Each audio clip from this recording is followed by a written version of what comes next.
Selamat pagi anak-anak.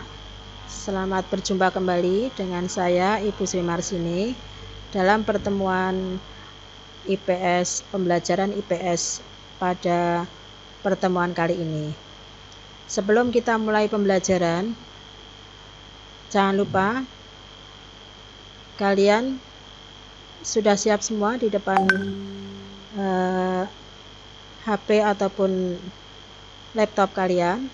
Marilah kita bersama-sama berdoa dulu, memanjatkan kehadirat Allah Subhanahu wa Ta'ala, yang mana pada hari ini kita bisa memulai pelajaran kembali setelah minggu kemarin kalian melakukan ulangan harian kedua. Untuk pertemuan selanjutnya, Ibu akan melanjutkan materi tentang globalisasi. Nah, sebelum kalian memulai pelajaran ini, jangan lupa berdoa dan jangan lupa presensi terlebih dahulu. Nah, sekarang kita mulai pembelajaran, yaitu globalisasi.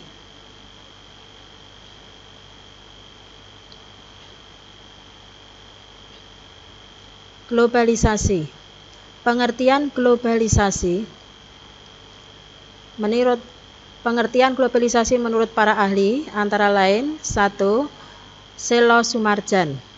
Globalisasi merupakan suatu proses terbentuknya sistem organisasi dan komunikasi antar masyarakat di seluruh dunia. 2. Menurut Lawrence Rothenberg, yaitu globalisasi adalah percepatan dan intensifikasi interaksi dan integrasi antara orang-orang, perusahaan, dan pemerintah dari negara yang berbeda. Sedangkan pendapat yang ketiga dari ahli Albrau, yaitu globalisasi mengacu pada semua proses di mana masyarakat dunia dimasukkan ke dalam sebuah masyarakat tunggal dunia atau masyarakat global. Pengertian secara umum. Global sendiri artinya adalah universal.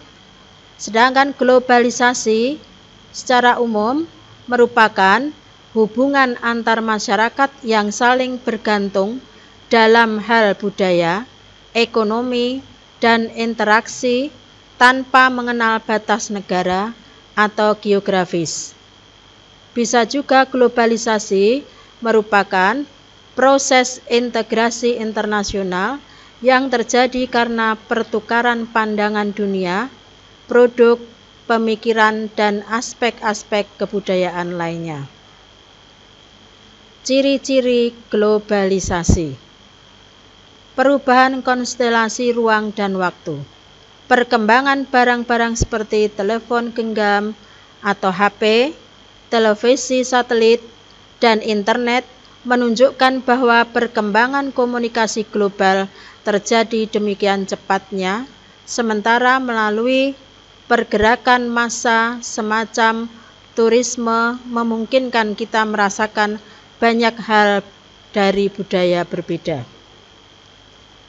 Pasar dan produksi ekonomi di negara-negara yang berbeda menjadi paling bergantung sebagai akibat dari pertumbuhan perdagangan internasional, peningkatan pengaruh perusahaan multinasional, dan dominasi organisasi semacam World Trade.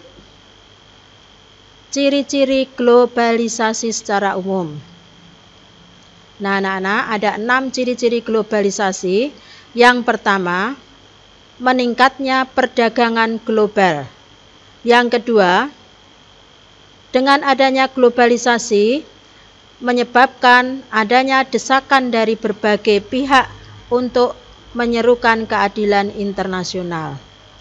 Yang ketiga, meningkatnya pertukaran budaya.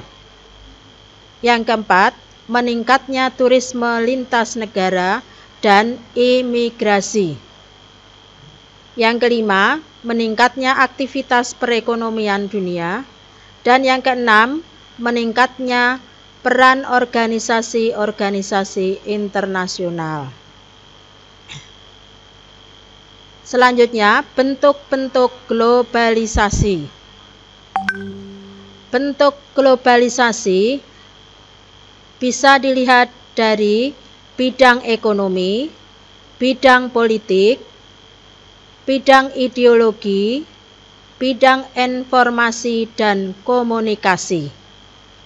Nah, sekarang satu persatu akan Ibu jelaskan, yaitu bidang ekonomi. Globalisasi pada bidang ekonomi sangat berhubungan dengan pertumbuhan dan perkembangan perdagangan dan sistem perniagaan secara luas atau internasional yang bisa dilakukan dengan cara ekspor maupun impor. Menjamurnya bangunan supermarket yang didirikan di tengah masyarakat, di mana semua kebutuhan dapat dipenuhi dalam waktu singkat dengan patokan harga yang sudah disesuaikan oleh pasar-pasar dunia, atau dengan kata lain harga pasar dunia. Adanya aktivitas ekspor dan impor di dalam negeri yang semakin berkembang dan maju, apalagi saat ini di Indonesia telah mampu memproduksi produk sendiri yang sudah diekspor ke luar negeri. Hal ini adalah kebanggaan bagi dalam negeri akan bisa bersaing di kancah ekonomi dunia. Yang kedua, bidang politik. Globalisasi pada bidang politik merupakan kebijakan negara yang telah ditetapkan secara tidak langsung dapat mempengaruhi kebijakan-kebijakan lain yang ada pada tingkat regional dan internasional tanpa hambatan apapun. Adanya organisasi dunia PBB yang menjadi wadah untuk saling bermusyawarah dalam menyelesaikan masalah yang sedang dihadapi negara-negara yang menjadi anggota PBB atau Perserikatan Bangsa-Bangsa. Dapat menyebabkan negara yang satu dengan negara yang lain saling mempererat tali persaudaraan lewat kerjasama dalam bidang politik dan saling menguntungkan. Nah, hal inilah merupakan dampak bidang politik dari globalisasi. Kemudian yang ketiga, bidang ideologi. Globalisasi pada bidang ideologi menyebabkan berkembangnya sebuah ajaran dan faham macam-macam ideologi asal dari negara asing maupun negara-negara di dunia yang mempunyai andil besar dalam mempengaruhi sikap dalam berpikir, beropini, berpendapat, merubah perilaku negara-negara lain. Masuknya bahasa asing ke dalam negeri menjadi modal sebagai peningkat kreativitas dan kecerdasan seseorang yang berhubungan dengan dunia pendidikan dan menguntungkan bagi lembaga-lembaga kerja yang membutuhkan seseorang karyawan yang mampu berbahasa lain selain bahasa Indonesia. Dapat memudarkan sikap toleransi dan sikap saling menghargai di dalam hidup bermasyarakat yang seharusnya tetap dilandasi dengan kerja gotong royong. Nah, inilah dilihat dari segi ideologi dampak dari globalisasi tersebut. Selanjutnya, bidang informasi dan komunikasi. Globalisasi dalam bidang informasi dan komunikasi telah menghasilkan suatu perkembangan teknologi informasi dan komunikasi yang cepat, menyebar dan merata. Kemajuan tersebut mempermudah siapapun untuk saling bersosialisasi, berinteraksi, dan berkomunikasi secara bebas pada jalur dalam maupun luar negeri. Adanya informasi yang cepat menyebar ke seluruh daerah yang ada di dalam negeri melalui pemberitaan surat kabar, majalah, televisi, internet, handphone, dan lain-lain, sehingga masyarakat yang tadinya belum mengetahui dan memahami sesuatu akhirnya mampu memahami segalanya.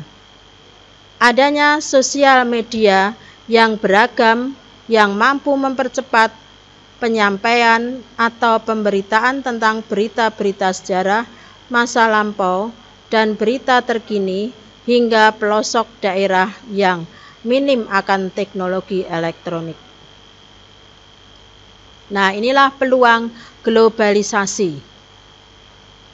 Pendapatan negara, lapangan kerja, pasar bebas, ekspor, impor maupun capital flow. Tantangan globalisasi bisa kita lihat, adanya capital outflow, banyaknya pengangguran, pengusaha kecil terancam, kaum buruh tertekan, pasar bebas yang timpang. Nah, dari sinilah untuk pembelajaran kali ini Ibu cukupkan sekian. Kalian pahami apa yang sedikit saya terangkan dan jangan lupa kamu buka modul ya, dari buku modul maupun buku paket. Untuk latihan kalian bisa mengerjakan di buku modul. Kalian buka pembelajaran dari IPS di buku modul tentang globalisasi. Nah, untuk pertemuan berikut nanti akan saya lanjutkan pada pertemuan pada tatap muka yang akan datang. Sekian pembelajaran untuk pertemuan kali ini. Jangan lupa tetap jaga kesehatan kalian masing-masing. Kemudian sering cuci tangan, jaga jarak, dan tidak lupa memakai masker. Sekian, Assalamualaikum warahmatullahi wabarakatuh.